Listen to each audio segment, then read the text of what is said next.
Welcome to Losing a Child, Always Andy's Mom. On this podcast, we journey through the devastating experience of the death of a child.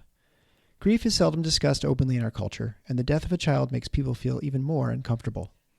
We approach the topic openly and honestly, speaking to people who have lost loved ones and experts who help care for them. Whether you are a parent experiencing loss or someone who wants to support another going through this tragedy, this podcast strives to offer hope and help.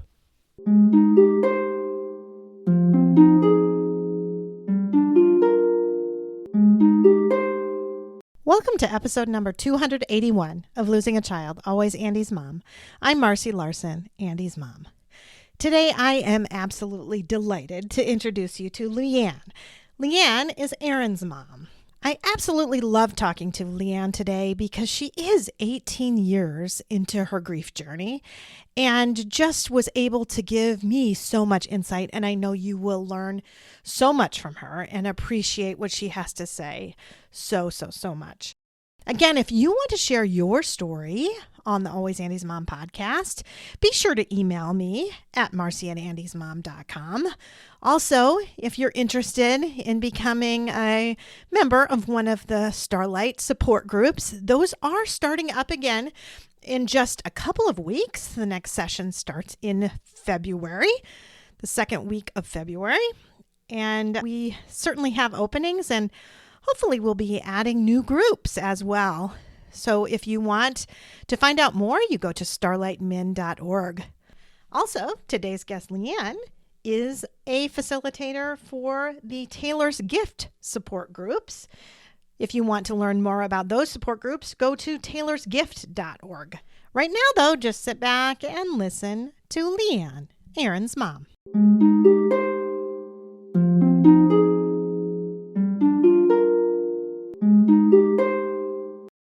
Thank you so much, LeeAnn, for agreeing to come on the Always Andy's Mom podcast today.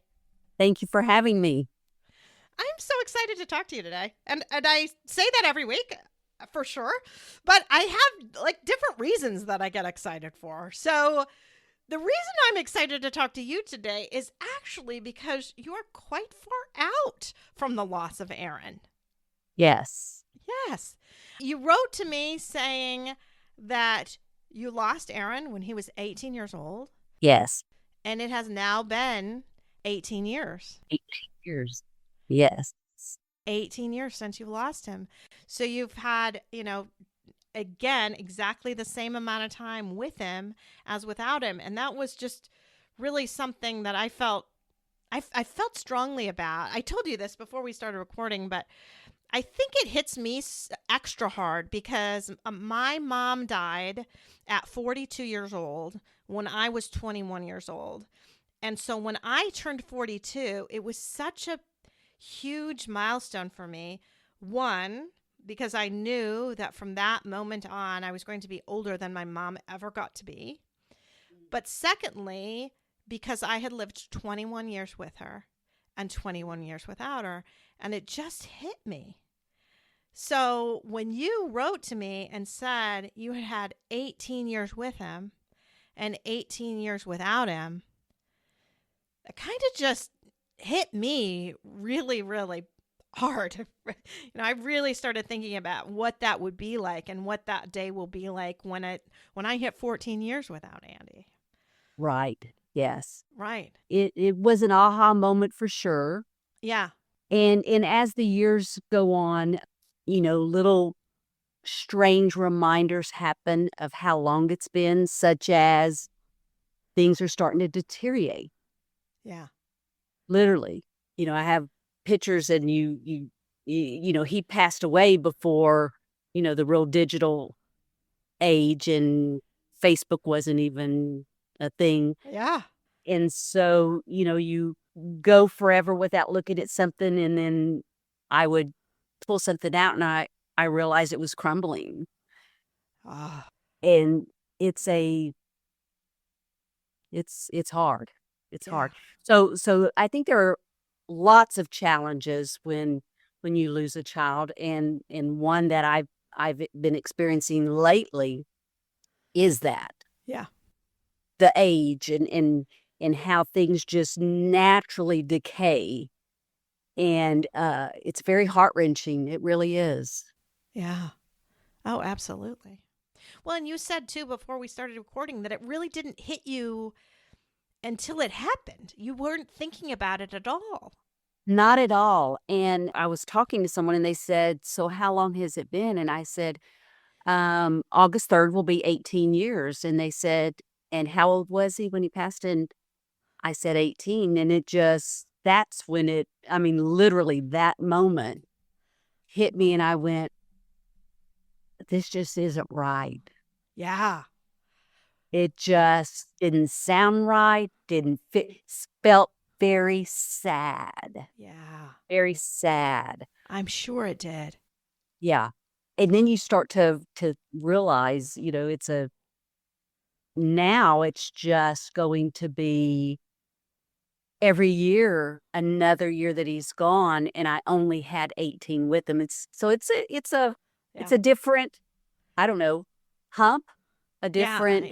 different mountain, I Uh-huh. guess, Uh-huh. which there's a lot of those.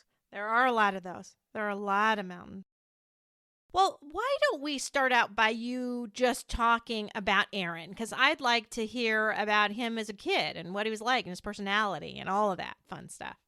Well, Aaron was the youngest of my 3 sons, Okay.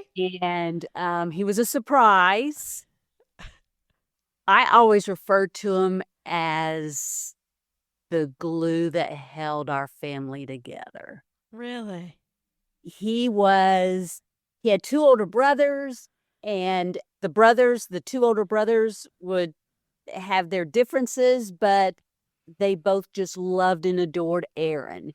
And Aaron would bring them together if they were fussing. He would bring me together if I was fussing with one of their older brothers. He just was our sunshine. He was the glue. He was definitely the missing piece in our family, and he just completed everything.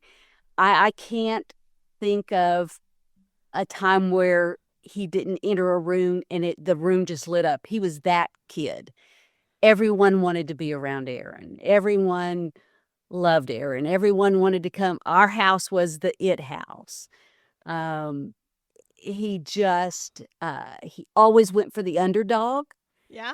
He would go out of his way to do anything that he could for someone that maybe felt a little displaced. Mm-hmm. He was just that kind, good-hearted young man. And he was that way from the time he was little, sharing toys, all the way till we lost him. That was just Aaron. People couldn't wait. The party didn't start till Aaron got there. That's awesome. That's really sweet. Yeah, he really, really was a joy and a delight to us. So, what was the age gap between all the boys then? The oldest brother, 8 years and 5 years with the middle one. Oh, okay. Yeah. So, he was quite a gap. Yeah, so he was 8, and then my middle son was 5, and then Aaron was born. Yeah. I wondered about that just because you talked about how they both kind of adored him. And those are the ages I would say, because obviously I'm a pediatrician, so I see kids all the time. Uh-huh. And I think of the ones that like really cherish Yes. their younger siblings. And those are the ones that when they're born, they're in like early elementary. Yes. Right? Because Yeah. they really, they can remember some life in some ways before they were born. Right? And they can kind of be a helper a little bit. So that's always fun. Right. And it's just a different kind of relationship. They kind of take care of them a little bit too. Yes, my middle one was in kindergarten, I believe, and then the oldest was, I think, in 3rd grade when he was born, and they couldn't wait to come home and kiss their brother. Yeah, yeah, He was like, the new toy. yeah. It was amazing to me, the bond that he had with both of them. Yeah. Well, and it is special. That's a special age. I even think of my own kids. So my own kids are all 2 years apart. But when I think of my daughter and her relationship with her brothers, she had great relationships with both of them. But with the younger one, it was always just a little more of a little bit of a caregiver, not really, because it was, like I said, not even 4.5 years between them, but it's just a But that was the little bit of baby. a different role. You really think of Uh-huh. them as much younger. She just had a nickname for him, like not with Andy, and I don't think Peter ever like annoyed her like Andy kind of would sometimes. It's just different, I think, when you have a little bigger gap like that. Right. So it was kind of cool that they both had that sort of relationship. They did. They really did. Yeah. Yeah. It was great. Really, And really fun. yeah, just an absolute delight. I just don't know how else to describe it except that. There was just, he brought so much joy to our family. Mm-hmm. Mm-hmm. Well, do you want to go on now and talk about what happened to Aaron? Of course. Yes. Yeah. Aaron had just graduated from high school. Uh-huh. He was preparing to go to college and wanted to see his grandparents and his cousins before he took off. And so we let him go to his grandparents, and they live real close to their other son, my ex-husband's brother, and he had 2 sons, and Aaron was very close with them. And they lived in Texas too? Because you're in Texas. You're in Dallas, Texas. Uh-huh. Yes, but it about an hour and a half away from us. Okay. So he was going there to spend, I think, 3 or 4 days with his grandparents and his cousins. So anyways, fast forward, he was with his cousins, and they were at a friend's house. Bunch of kids got together, 18-year-olds, and get together music that's out in the country setting for whatever reason. And I really don't know all the story, but I'll tell you what I do know. That Aaron and another young man got in a car. They were going somewhere to pick someone up. It was an older truck and didn't have the alarm, I guess, to tell you to put your seatbelt on. Okay. And which is kind of crazy because Aaron was a stickler. Well, we all were about wearing a seatbelt. And I didn't know until later that he didn't have his seatbelt on. And the driver of the truck going around a corner and overcompensated, and the truck flipped, and Aaron was ejected. Oh. Was ejected and landed in a field. It was, a country town. It was old farm road. The young man that was the driver, I don't know if you want to call it panic or what, but he left. Oh, wow. And left Aaron, went back to his house, and anyways, fast forward, and several hours later, he went back at the urging of some friends and found Aaron, and he was alive, and they called for help, and by the time the ambulance and the medics got there, I believe, if my memory is correct, reading the Rangers report, I think he died 2 or 3 minutes after they arrived. Really? And the tragedy, there's millions of tragedies in the story, but Sure. according to the Texas Rangers report, Aaron's injuries were sustainable had he Had medical attention right away. had he not left him, and if he had called for help. So that's the accident Right. that happened. And so this was around 12:30, 1 o'clock in the morning. And so the next morning at 7:03, Wow. my doorbell rang, and it was a police officer and a clergy. And the horrific thing is, you open a door and you see that, and your heart just drops because Sure. you have 3 kids, and you watch movies, and Yeah, right. You know it's somebody, right? You know it's one of your. You know it's somebody. It's somebody. Yeah. And when I opened the door, oh, God love this police officer. He was so wonderful. But he said, "Do you have a son named Eric?" And I said, "No." And I slammed the door Oh, because I don't. right. I guess about 10 minutes later, and I just stood there shaking. And then the doorbell rang again, and I opened it, and he said, "I'm so sorry. Do you have a son named Aaron?" Wow. And then, of course, you had to face that reality then. Yeah. Because I'm sure those 10 minutes in the middle, you were thinking, please, God, have them made a mistake, right? Yes, that this is an error. It's not me. And I just stood there.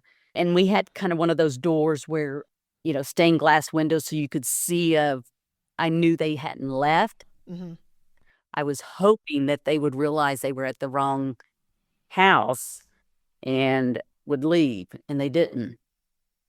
So, anyways, in an instant, your life changes. Yeah. And you change forever. Right. You don't know it at the time, but what was before will never be again. And you said that police officer was a kind person, you said, right? Very. Yeah. He was Yeah. horrified that he was given the wrong name. Name initially. Yeah. Yeah. Yeah. But extremely nice, very kind. Yeah.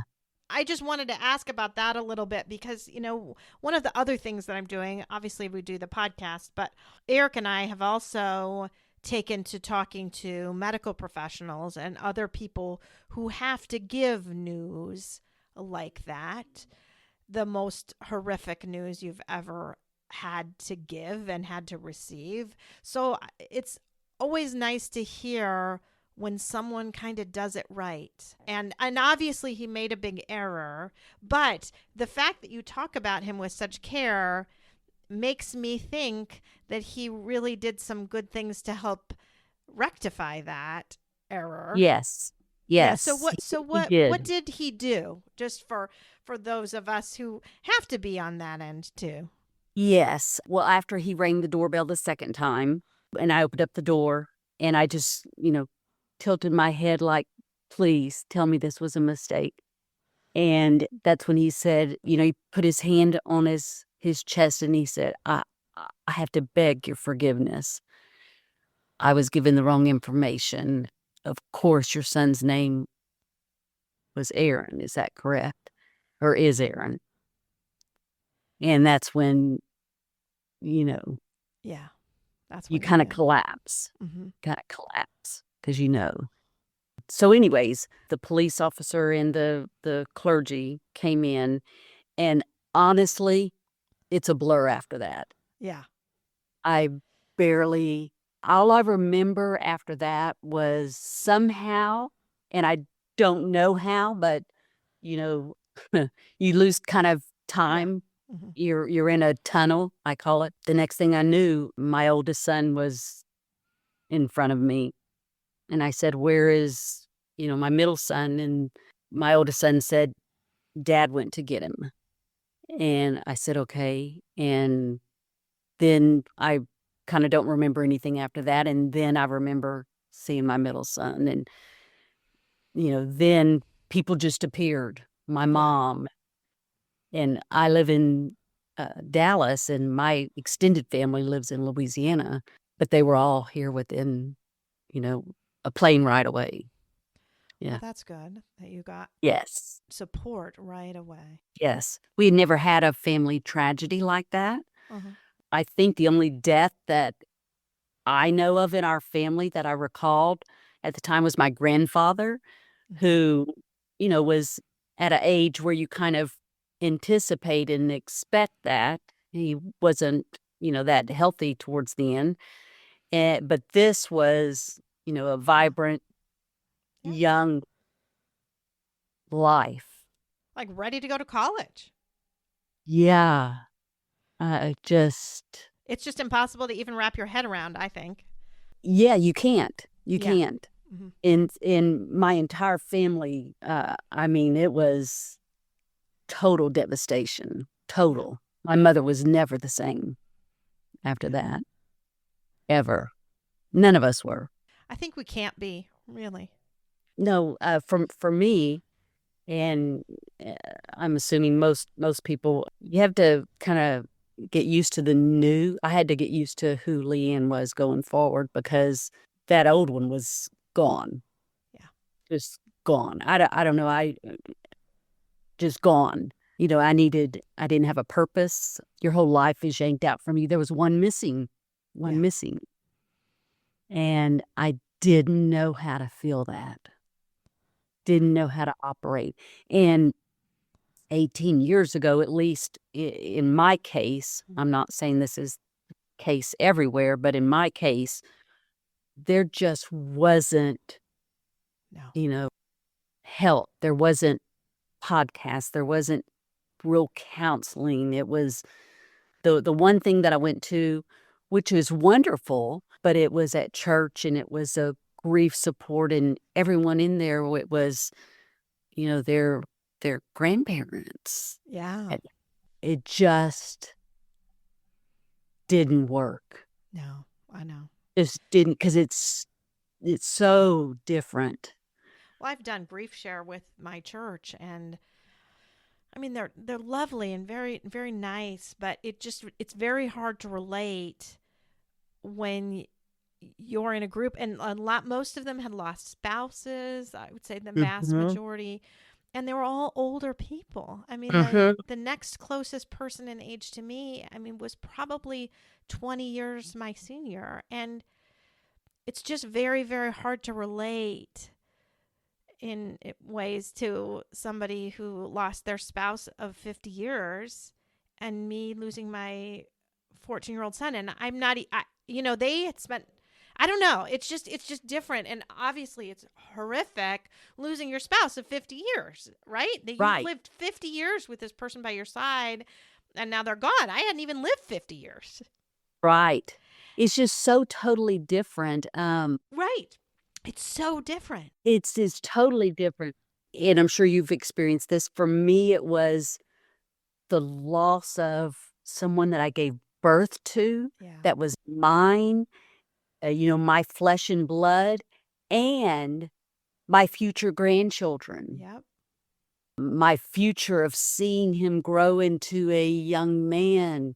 And you're like the person who was responsible for raising this Yes. child to adulthood, to be their Correct. own person and on their own. And I don't know, for me, kind of felt like I was a failure after that. Oh, absolutely. And, then here comes the blame game. Yeah. Right? I shouldn't have let him go. I should have said no. I should have said just, one night. And, the who said, she said, if it, Oh, right. You do that I think we all do that to ourselves. that's just torture. Of course. And of course, it was a totally reasonable thing to have him go on that trip. He was about ready to go to college. He wasn't going to be able to see his cousins and grandparents as much. It's a reasonable, fun thing to do before. Right. Right? Right. Yes. Seemed totally normal. And he was Yeah. very close to them. And, just you would never in a million years, No. ever.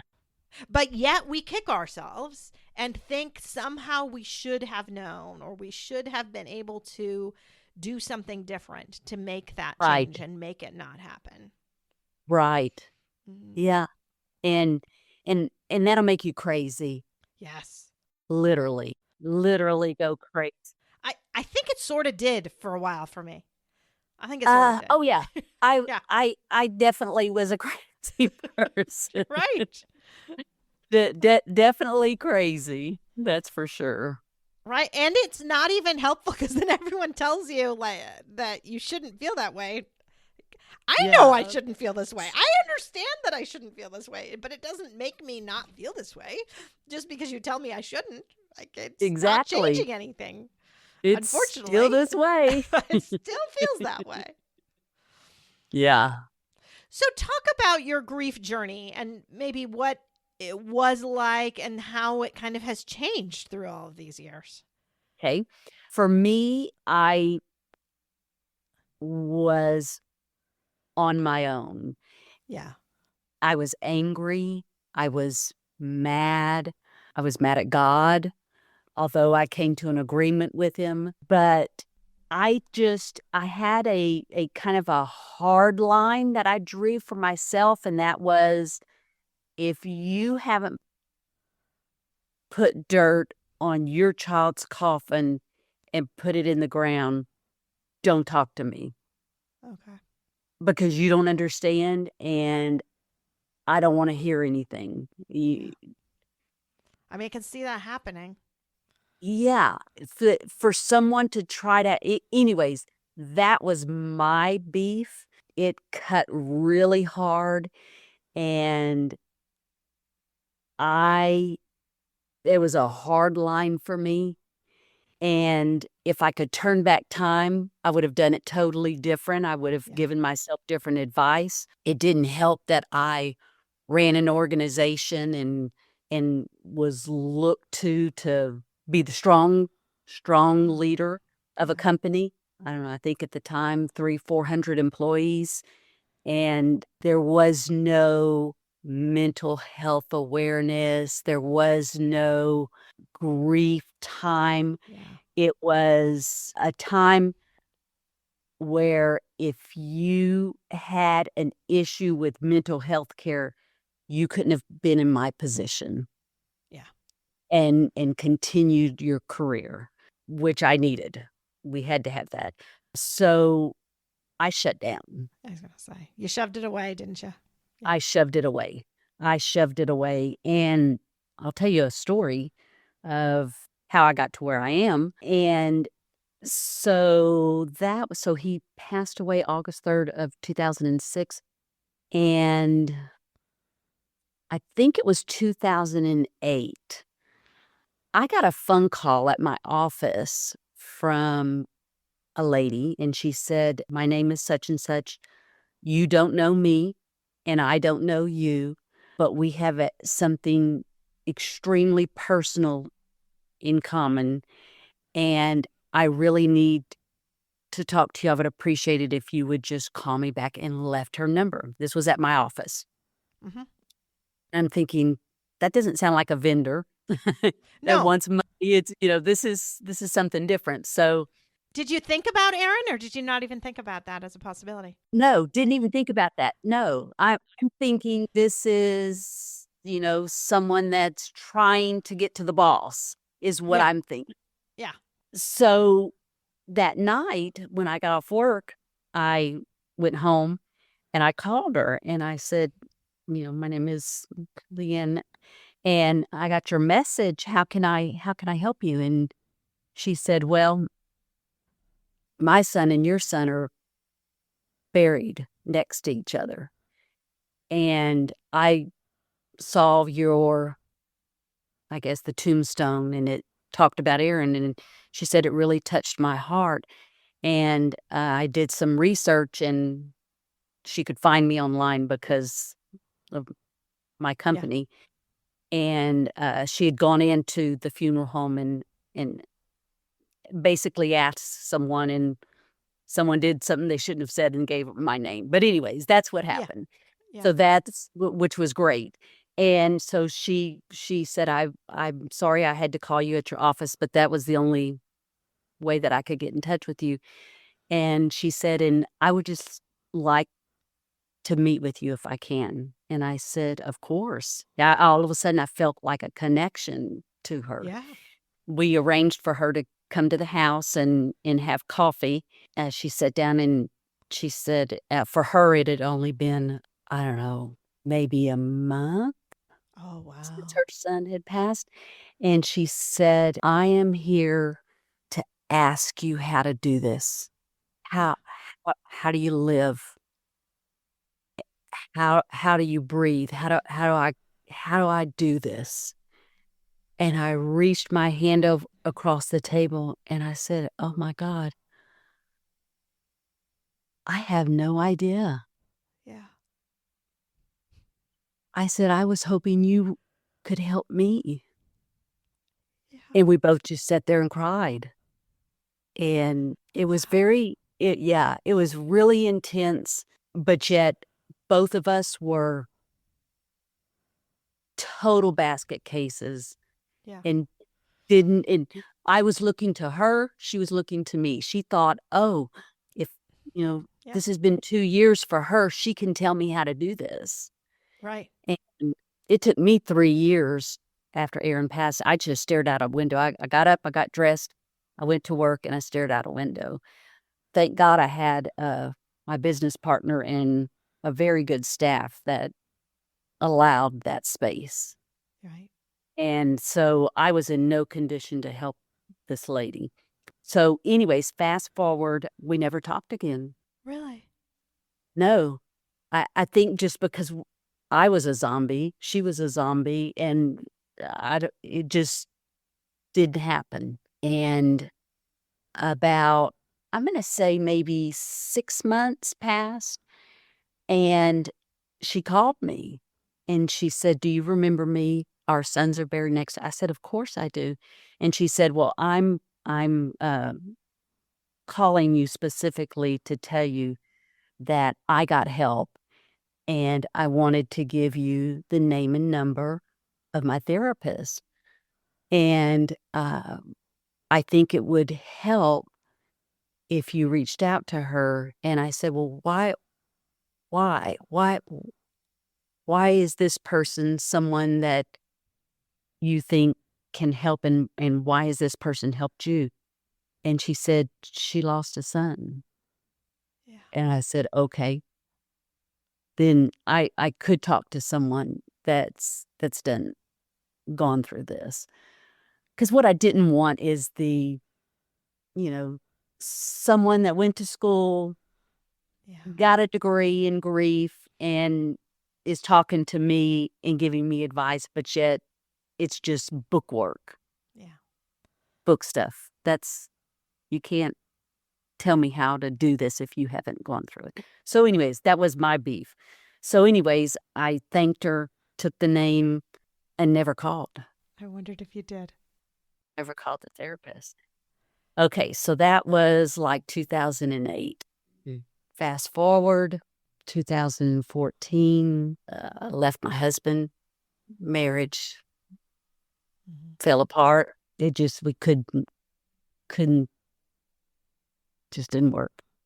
Got remarried, yay, to a wonderful man, and a family/child issue came up, and my husband said, well, I think that maybe we need to go to family counseling to work through this Okay.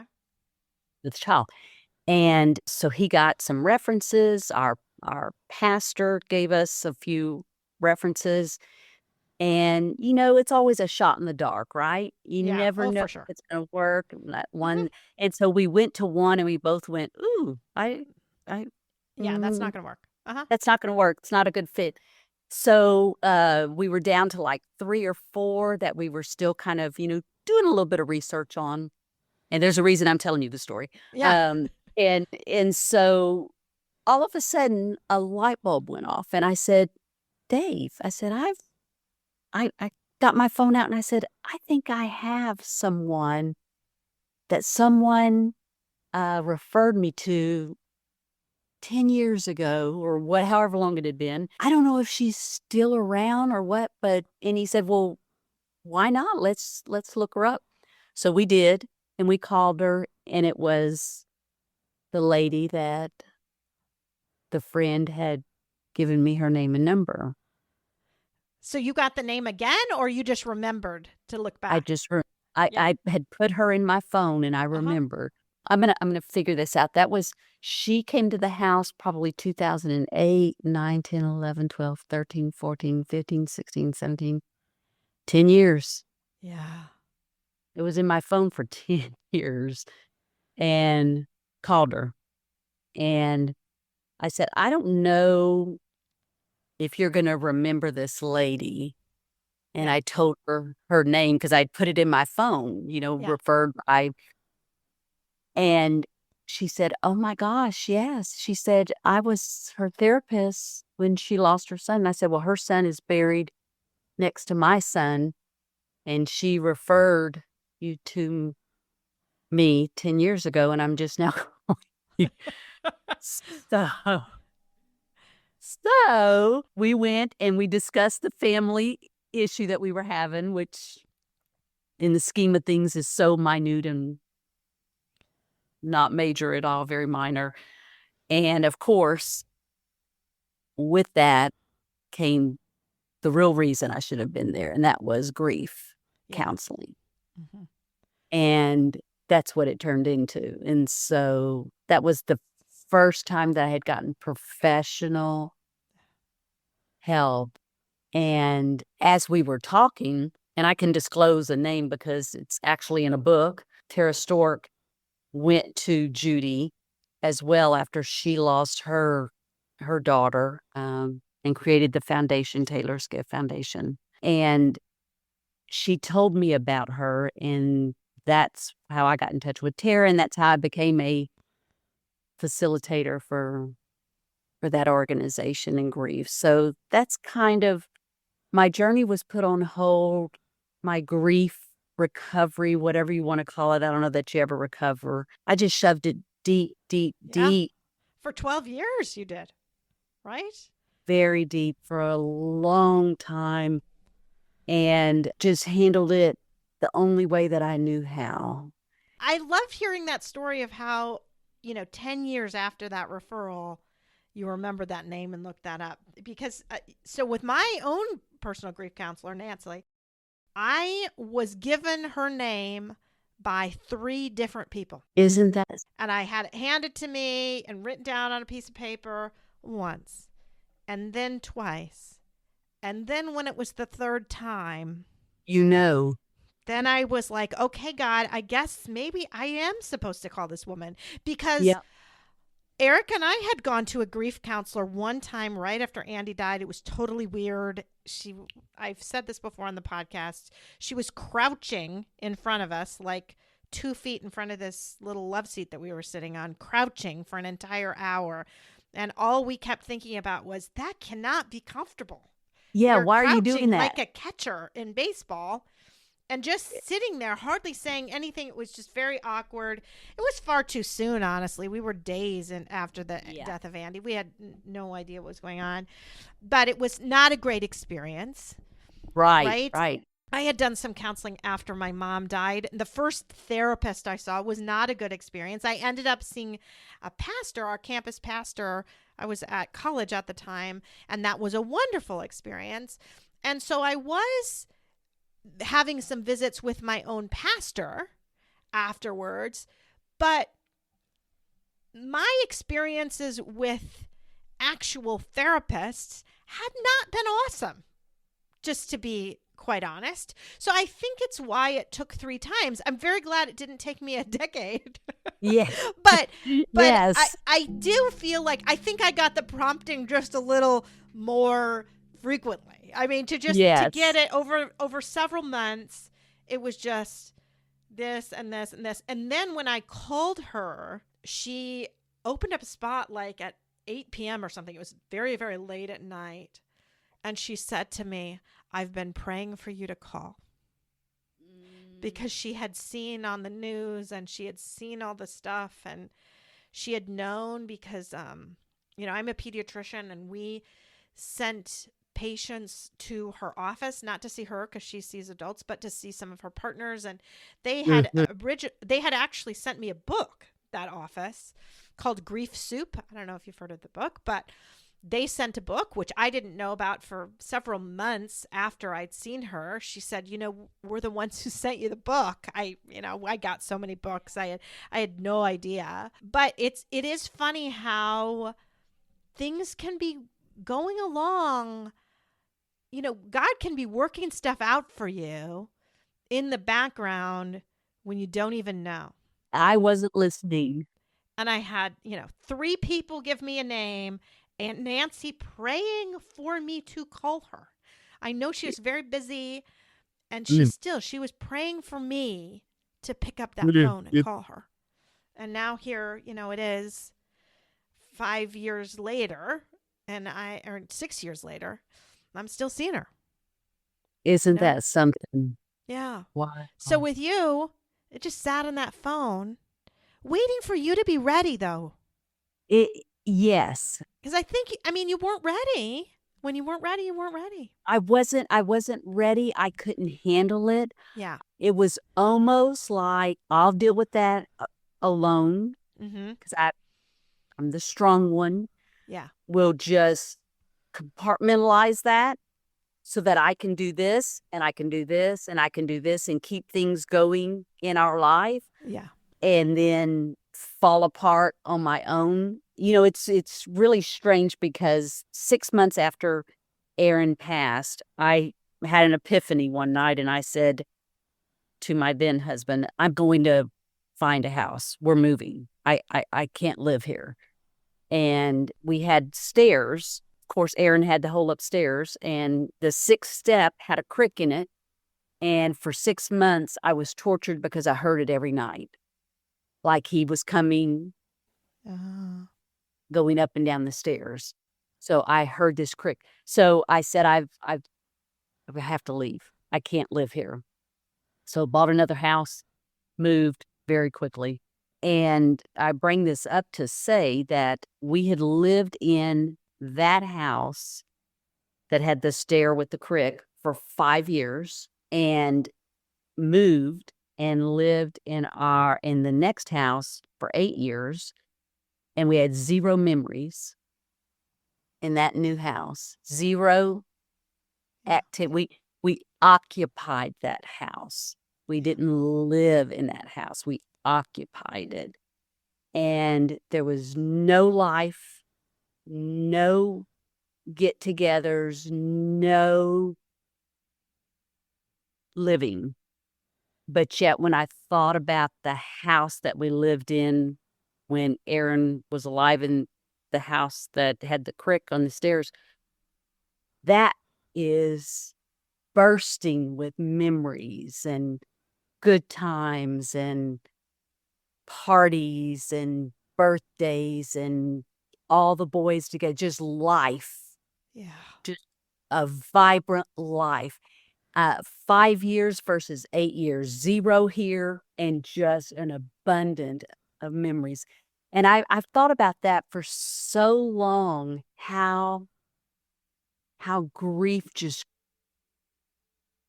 possesses you at the core and takes over everything. And if you don't have it channeled right, it's extremely destructive. Yeah. For me, and I'm sure most parents that have lost a child, it's very physical. Never knew that death could be so physically painful. Mm-hmm. Destroyed everything, and existed. We just existed. And that is so sad. Mm-hmm. It really is. And then when I had an epiphany one day and just woke up and said, I can't do this anymore. I have to find me. I've got to find a life. I have to find purpose again. I've got to live.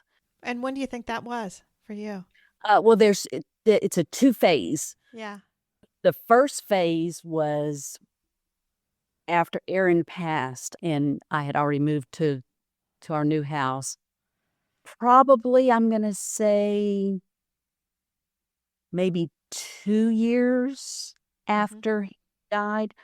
My 2 older sisters were my lifeline. They were the only thing that really got me through this. They both lived in Louisiana. They came to visit and they said, we want to talk to you. And I said, okay. And they said, you have to make a decision because you're killing yourself. Do you want to live? I mean, they were, like my mother, very, very, being very parental. And I said, well, why are you asking me that? And they said, well, because you're dying. You're killing yourself. This is them talking. It's our opinion that if you don't make a decision, this grief is going to kill you. You're going to die. You've got to take care of yourself. You have to eat, et cetera, et cetera. I said, okay. So I made the decision that I did want to live. That was honestly a very brave question for them to ask. Very brave. Because I think I don't know, it wouldn't have been an unreasonable thing for you to say, no. I don't. Right? I thought, wow, that was brave. Looking back, they said they wanted to jar me. Yeah. Kind of jar me. They must have known that you would have answered yes. Yeah, because what if I had said no? What if you'd have said no? What if I had said no? Because I've certainly known people that I think might have answered no. Mm-hmm. Oh.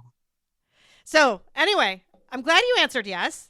And I said, for me, it's neither here nor there. I really don't care about me, but I have 2 other sons. Yes. And that was why I said yes. Mm-hmm. And I said, but I feel like I don't know how to do this. So anyways, that was, I guess, my first baby step. And then the next one was almost like the first layer of film came down, and I saw things just a little bit clearer. And I had all these things around me that just weren't right. And I said, I have to be the adult in the room. This marriage is over. Yeah. I've got to act on that.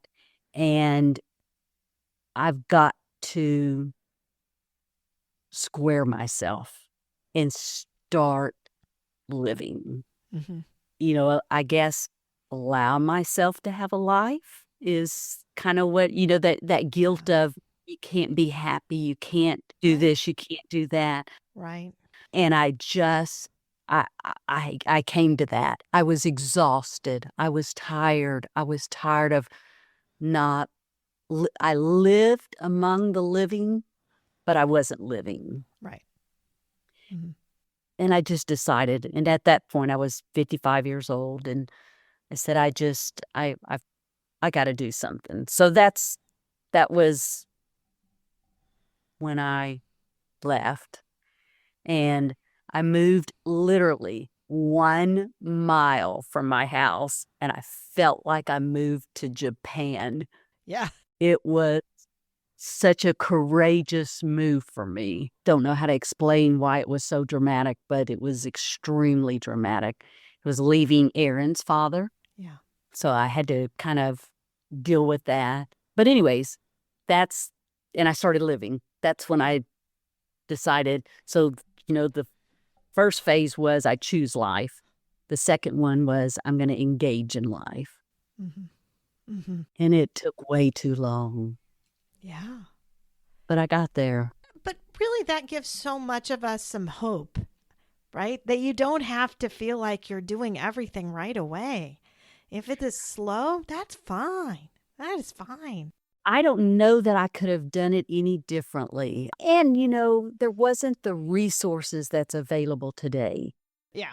Mm-hmm. Mm-hmm. That's huge. And I guess to go full circle, once I engaged back in life and gave my permission to maybe utter the words, I can be happy. Yeah. Because a lot of guilt comes with that also. Mm-hmm. Mm-hmm. Maybe I can smile. Maybe I can go to a theater. Maybe I can travel. I don't know. Just engagement. Yeah. I'd pushed everyone away. Everyone but my 2 sisters, which wouldn't go away. I can't make them go away. I love that. I love that. Yes. Talk about a support system. Once I did, then I realized I've got to get myself healthy.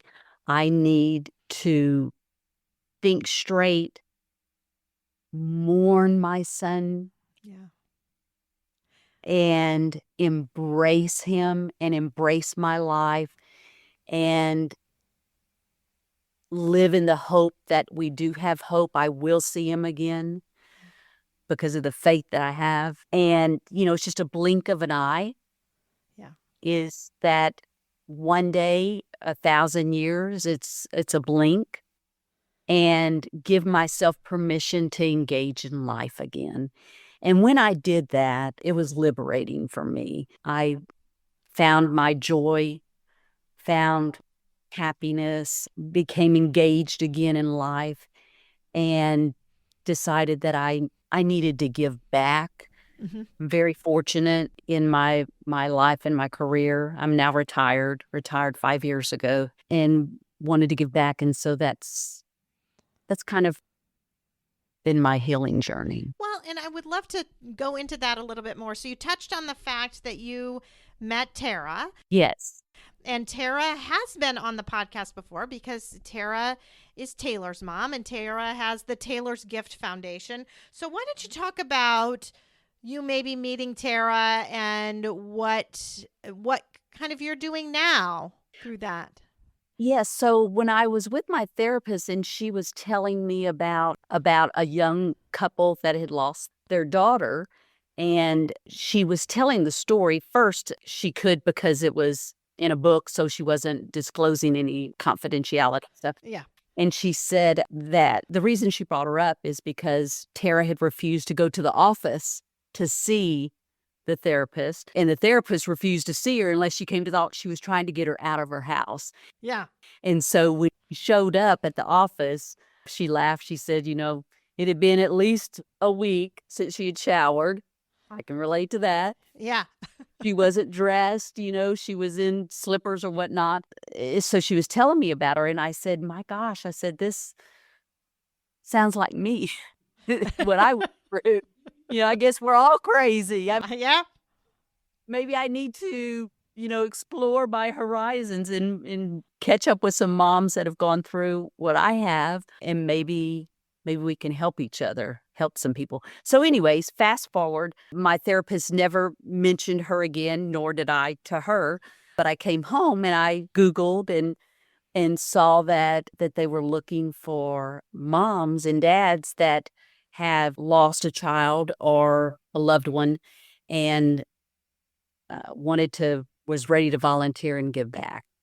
And it struck me, and I said, gosh, I don't have a degree in counseling. I don't have a degree in counseling, but I've got a lot of years of living without Aaron and the crazy things that happen when you lose a child, and understanding that no, you don't want to shower. No, you can't get out of bed. It hurts just to lift your hand.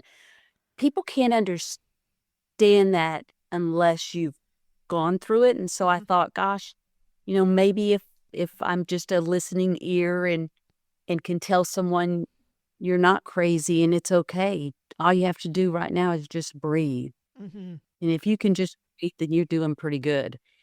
And so anyways, that's kind of what I said to the young lady I was speaking to. So anyways, I filled out a form online and I said, I have lost a child and I'm, at a place in my life where I'm ready to give back. And I don't know what your qualifications are, but if you're interested in speaking to me, here's my contact information.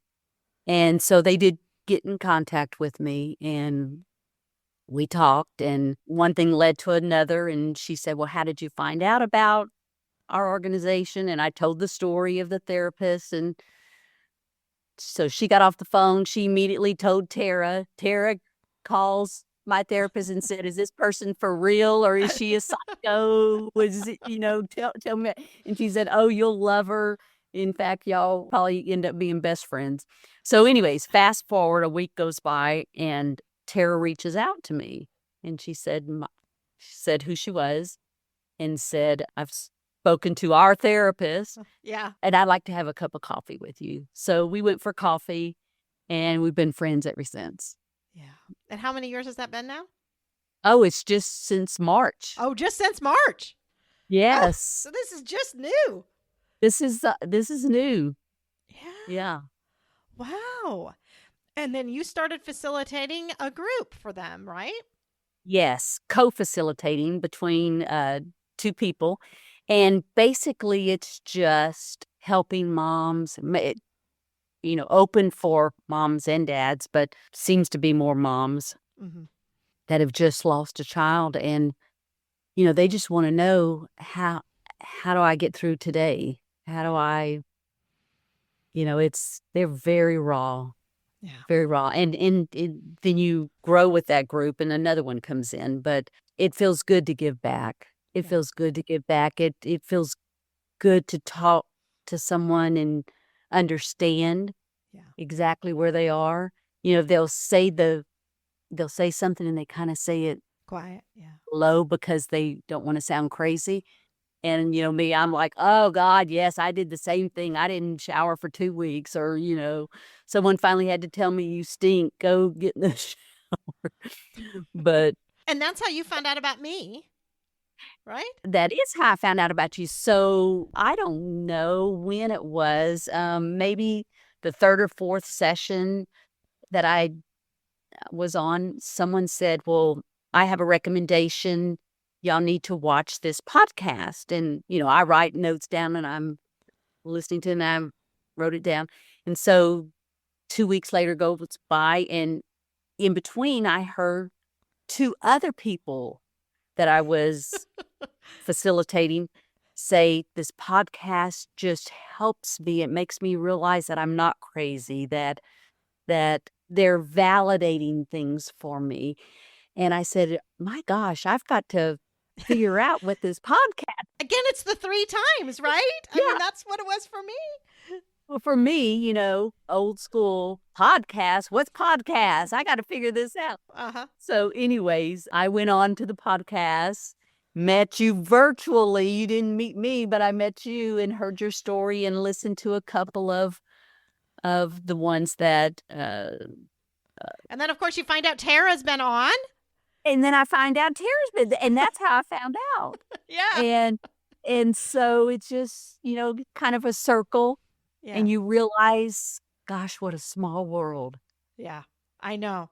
And I think one of the things that amazed me the most, or I guess a epiphany, was at first I didn't understand the concept of doing a Zoom Mm-hmm. or a Google Meet, because in my mind, I'm going back to my professional logical thinking, you want the human touch, you want the eye contact, you want the one-on-one where they know that you're a real person. And so I didn't understand that. And I kept thinking, how is this going to work? I'm talking to someone in Washington and Louisiana and California, that's not really helping them. And so I thought, well, I'm going to give it a chance. And oh my gosh, was I ever 1000% wrong? People lose kids all over the world. Yeah.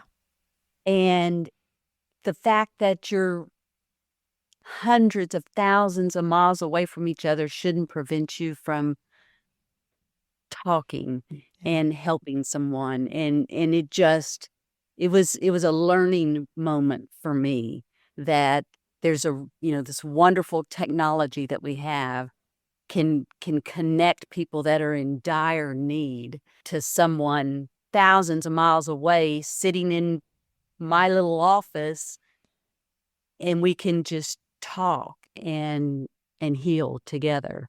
It's beautiful, isn't it? It really is. I never thought that it would have the impact that it does, but I was proved wrong, and I'm so glad.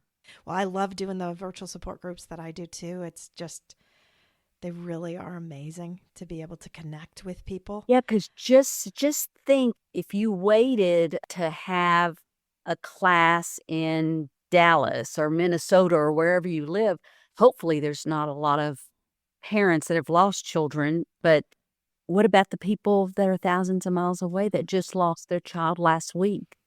Yeah. And, the one in Ohio that's in the middle of nowhere and is just looking for someone to say, I understand. Mm-hmm.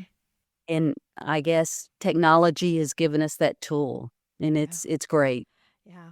And I love too that the podcast can be a stepping stone for some of those things too, because Yes. oftentimes it's just listening. Like, I'm not quite brave enough to even join a virtual support group yet, but I can listen and I Mm-hmm. can feel attached to other people just by listening for now.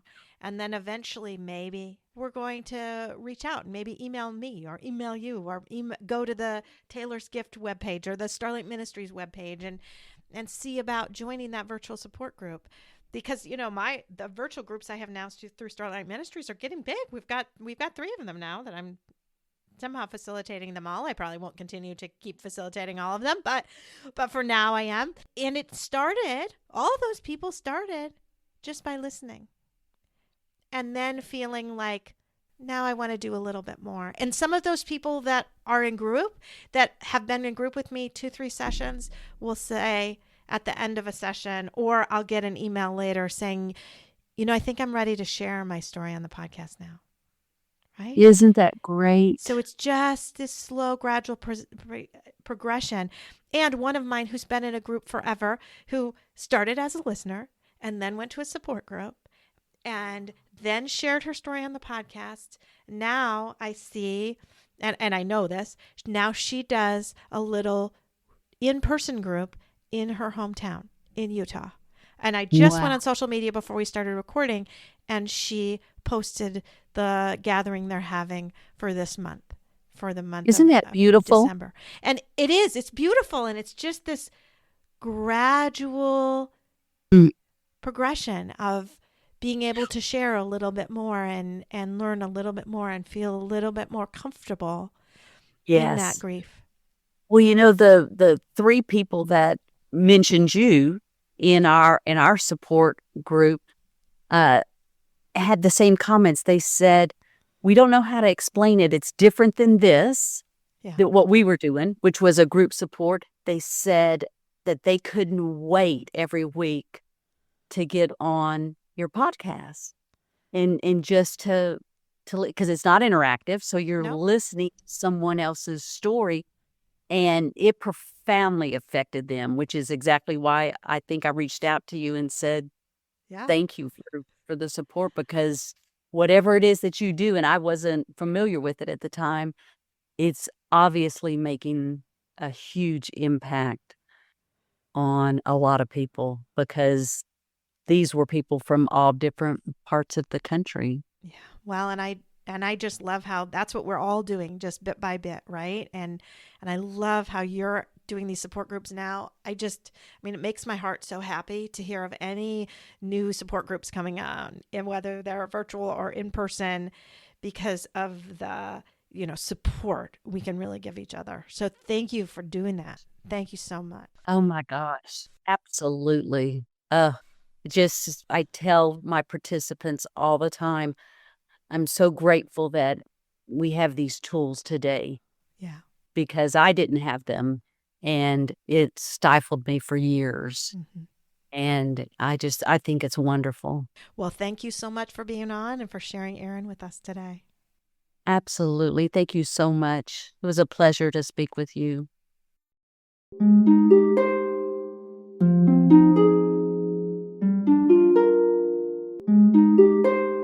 Thanks for listening.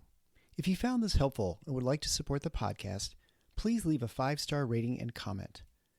To help financially, you can type Andy's Mom, one word, to the number 53555. This provides a link to GiveButter, which allows donations through PayPal, Venmo, Apple Pay, or credit cards. GiveButter will provide a receipt of your tax-deductible donation, or you can visit the donation page at andysmom.com/donate. Always Andy's Mom is a registered 501c3 and can receive donations through Thrivent Financial and Benevity. Marcy loves hearing from listeners. Please feel free to reach out to her via email at marcy@andysmom.com or on the Instagram or Facebook Always Andy's Mom accounts. Sign up for the email list to get weekly episode links as well as pictures of Marcy's guests and their children. Together, let's work to inspire hope, one day at a time.